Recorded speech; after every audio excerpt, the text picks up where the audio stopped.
इसका सदुपयोग हो सके और एक एक अच्छी अच्छी चीज हमसे पूछ सके।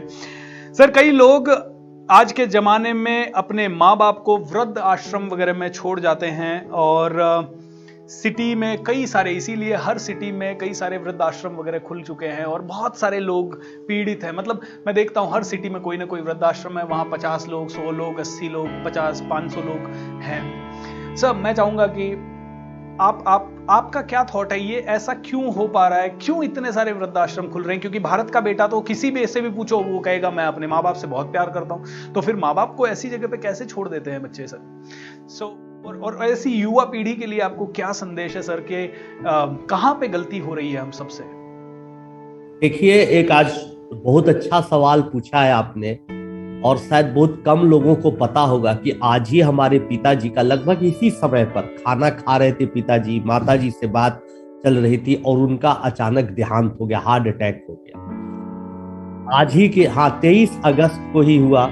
और उस समय सच्चाई तो ये थी कि हम लोग प्रिपेयर्ड थोड़ा सा भी नहीं थे कि पिताजी चल जाएंगे। पिताजी बार बार बोल रहे थे कि देख बेटा, मैं तुम्हें कैम्ब्रिज नहीं भेज पा रहा हूँ, मुझे बुरा लग रहा है। माँ बोल रही थी कोई बात नहीं है, कैम्ब्रिज में नहीं पढ़ेगा, पटना में पढ़ेगा, दिल्ली में पढ़ेगा। मैं भी यही बात बोल रहा था बार बार पिताजी को कि अरे पिताजी आप घबराइए नहीं, लेकिन पिताजी को लग रहा था कि मैं प्लेन फेयर भी नहीं दे पा रहा हूँ। उनको थोड़ा सा डर सा लगने लगा कि शायद मेरा बेटा नहीं जा पाएगा। लेकिन वही कारण थी कि वही वजहों के चलते पिताजी की अचानक मृत्यु हो गई, हार्ट अटैक से। तो आज का दिन हमारे लिए काफी मायने रखता है। आज ही मैंने अपने पिता को अचानक खोया। तो ऐसी स्थिति में आप ये वृद्धाश्रम वाले बात को पूछ रहे हैं, तो मुझे लगता है कि शायद वो बहुत दुर्भाग्यशाली पिता होगा जो अपने बच्चों से दोस्ती न किया हो, और वो बहुत दुर्भाग्यशाली बच्चा भी होगा जिसने अपने पिताजी को सम्मान नहीं दिया। मेरी समझ से इस दुनिया का जो सबसे पवित्र रिश्ता है वो पिता पुत्र का ही रिश्ता है। और सच्चाई में बताऊं कि कभी भी पिताजी को अपमानित न करें। अगर आप अपने पिताजी को वृद्धाश्रम में भेजते हैं, माताजी को वृद्धाश्रम में भेजते हैं, तो आप मान लीजिए कि आपकी भी अगली बारी वही होने वाली है। आपके बच्चे पर क्या प्रभाव पड़ेगा? मैं बताता हूं, बहुत अच्छी बात बता रहा हूं। और देखिए ये सक्सेसफुल लाइफ कैसे होता है, जो हम लोग कई दिन से सुन रहे हैं, राठौर जी हम लोगों को सुना रहे हैं। लेकिन सक्सेसफुल लाइफ का मीनिंग क्या है ना, कि बड़ी खुशी से जिंदगी जीना। कोई व्यक्ति 1 करोड़ रुपए में भी खुश हो सकता है, कोई 1000 करोड़ में भी नहीं खुश हो सकता है। खुशी का डिफिनेशन होना चाहिए कि आप संतुष्ट रहें, आपको कहीं कोई जिंदगी से शिकायत नहीं हो, जैसा कि आज के सेशन में राठौर जी बता रहे हैं।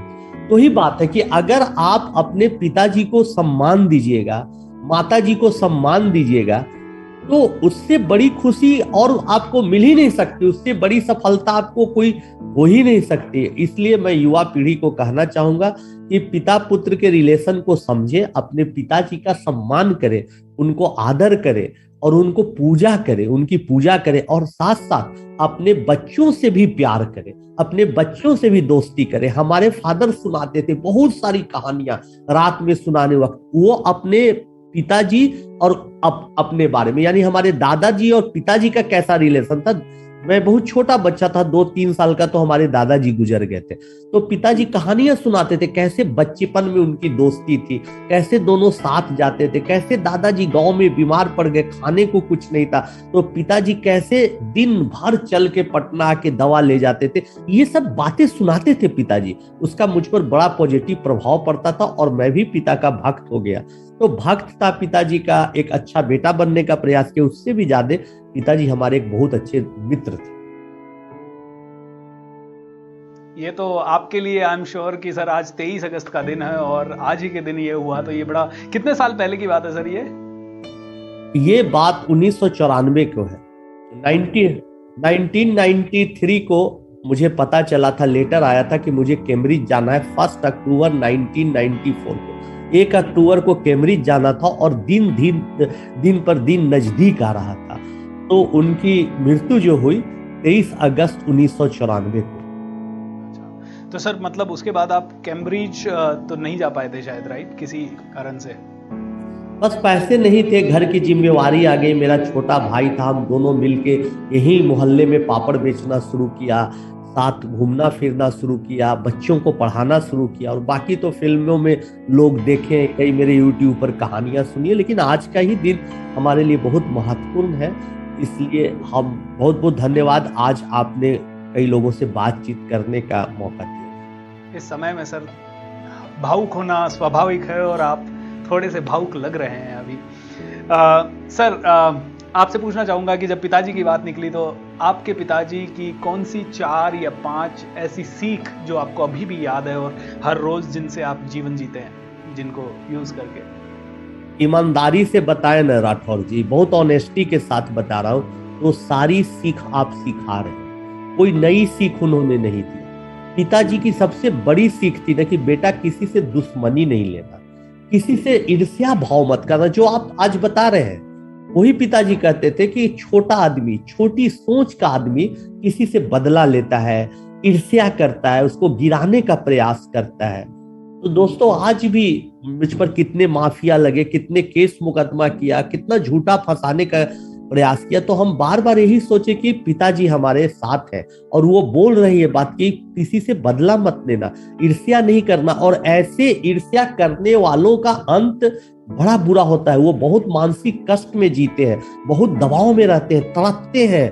तो वैसी स्थिति में तुम कभी मत आना, किसी के साथ कभी बुरा बर्ताव नहीं किया। तो पिताजी ने ये सिखाया, और ये बहुत बड़ी बात आज आपने कही, जो पिताजी कहते थे हमारे, कि अगर तुम इनफ हो, तुम अपने आप में परिपूर्ण हो, तो किसी से लड़ने की जरूरत ही नहीं है, किसी से ईर्ष्या करने की जरूरत ही नहीं है, अपना काम निरंतर धीरे धीरे करो।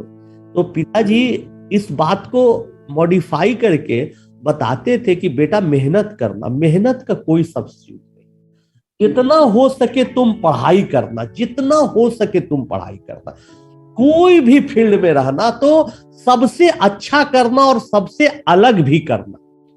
सबसे अच्छा करने का एक और मापदंड है कि थोड़ा अलग जरूर सबसे होना चाहिए, ये बताते थे पिताजी। तो मेहनत करना सिखाते थे और अच्छा बिहेवियर, गुड बिहेवियर, ईर्ष्या भाव नहीं करना, जलना नहीं, ये सब तो है ही। वो हमेशा बोलते थे, संस्कृत का एक श्लोक कि मधुरम वचनम किम दरिद्रम, बेटा अच्छे से बातचीत करने में, किसी को इज्जत देने में, सम्मान देने में क्या बुराई है।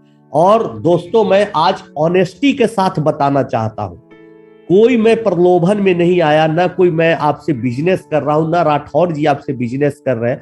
मैं बहुत ईमानदारी के साथ 2 मंत्र आज अपने पिताजी का सिखाया हुआ दे रहा हूं। पहली बात कि मेहनत करें, मेहनत से कभी ना भागे, मेहनत से कभी ना हारे, मेहनत करें। पिताजी कहते थे कि अगर पैसे से ही पढ़ाई होती तो हर अमीर का बच्चा पढ़ लेता, हर बाप एजुकेशन खरीद के उसको दे देता। एजुकेशन, सफलता, सक्सेस सब मेहनत से होती है, इसलिए मेहनत का कोई सब्स्टिट्यूट नहीं है। ये फादर सिखाते थे फार्मूला 1। और अच्छा व्यवहार करना, किसी को कभी दुखी मत करना, दिल किसी का मत दुखाना।